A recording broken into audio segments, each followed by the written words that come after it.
JP Morgan sustained over $6 billion in losses because of large, risky credit bets. These were made by their trader Bruno Ixel in London. He earned the nickname the London Whale. When the Fed and its sibling, the Office of Comptroller of the Currency, or OCC, investigated, they found poor risk management. They also saw overuse of Excel spreadsheets rather than lockdown code in C++, Java, or Python. JP Morgan was fined almost $1 billion by UK and US regulators. Formally, JP Morgan entered into what is called a consent order with the US regulators. That is, they admitted no wrongdoing, but agreed to tighten controls on risk management. The consent order provided for a new group to be formed at the JP Morgan New York headquarters, the VAR Methodology and Development Group, or VM&D. Its purpose was to conduct a top-to-bottom study of the risk systems of the bank and to make control recommendations. VAR, or Value at Risk, is ironically a metric invented by JP Morgan in the 1980s that is the industry standard for market risk.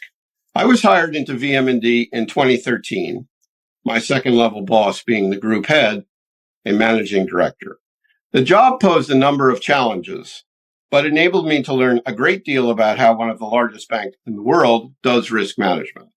Our work was important enough that I made reports directly to the Corporate Risk Committee, with the Chief Risk Officer in attendance at all meetings. I surveyed the bank's risk system, and VM&D put together a list of, as I remember, 10 or 12 areas of study. The most important were time series, product control, and backtesting. The challenge was that the bank had not one risk system, but 6. 5 separate systems across the asset classes: equity derivatives, fixed income, currencies, and commodities, another for portfolio management, and a firm-wide system for everything else. Why was this the case?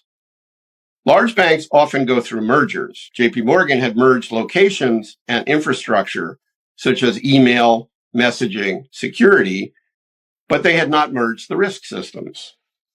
It was therefore possible that 2 different risk systems would compute different amounts of risk for the exact same product. We pushed for standardized controls across the 6 systems, giving a series of over 100 recommendations.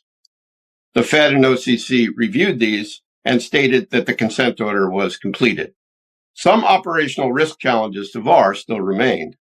At the start of the work, we were faced with hundreds of spreadsheets for calculating risk that were not locked down. The ultimate end of the project was when the last of these spreadsheets was retired in 2017.